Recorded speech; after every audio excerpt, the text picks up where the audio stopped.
হযরত মজলিস রাসূল সাল্লাল্লাহু আলাইহি ওয়াসাল্লাম জুমার দিনে সাধারণত সূরা আ'লা এবং দ্বিতীয় রাকাতে সূরা আল-গাশিয়া তেলাওয়াত করতেন।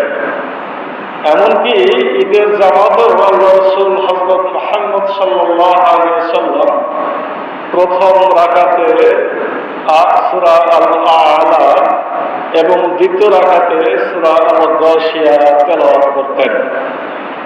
হযরত মজলিস কোনো সময় দেখা যেত জুমার দিনে রাসূল সাল্লাল্লাহু আলাইহি ওয়াসাল্লাম প্রথম রাকাতে সূরা জুমা পড়তেন এবং দ্বিতীয় রাকাতে সূরা আল-গাশিয়া তেলাওয়াত করতেন। অর্থাৎ আমার রাসূল হযরত মুহাম্মদ সাল্লাল্লাহু আলাইহি ওয়াসাল্লাম সূরা গাশিয়াকে অত্যধিক গুরুত্ব দান করতেন। এই গুরুত্বের পিছনে আমরা মূল কারণ যেটা দেখেছি সেটি হল এই, রাসূল সাল্লাল্লাহু আলাইহি ওয়াসাল্লাম মানুষকে যে দাওয়াত দিতেন তিনি মূলত তিনটি বিষয়ে গুরুত্বের সাথে দাওয়াত দিতেন।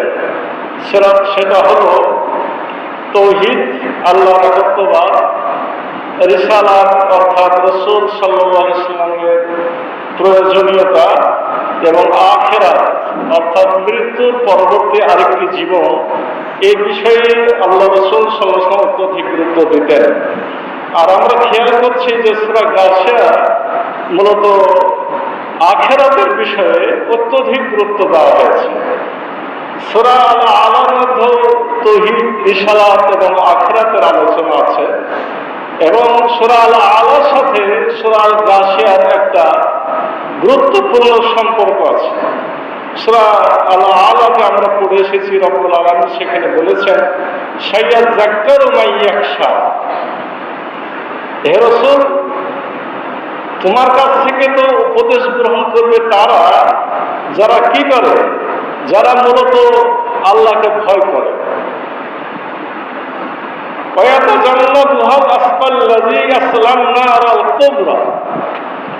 আর যারা এখান থেকে গাফেল থাকে অর্থাৎ তোমার উপদেশ গ্রহণ করে না, যারা গাফেল থাকে তাদের জন্য আছে ভয়ানক জাহান্নামের বড় ধরনের আগুন। এরপর রব্বুল আলামিন বলছেন সে জাহান্নামের আগুনটা কি হবে, তারা সুম্মা লা ইয়ামুতু ফিহা ওয়া লা ইয়াহইয়া। জাহান্নামের আগুনে তারা মরবেও না, আবার বাঁচার মতো তারা বাঁচবেও না।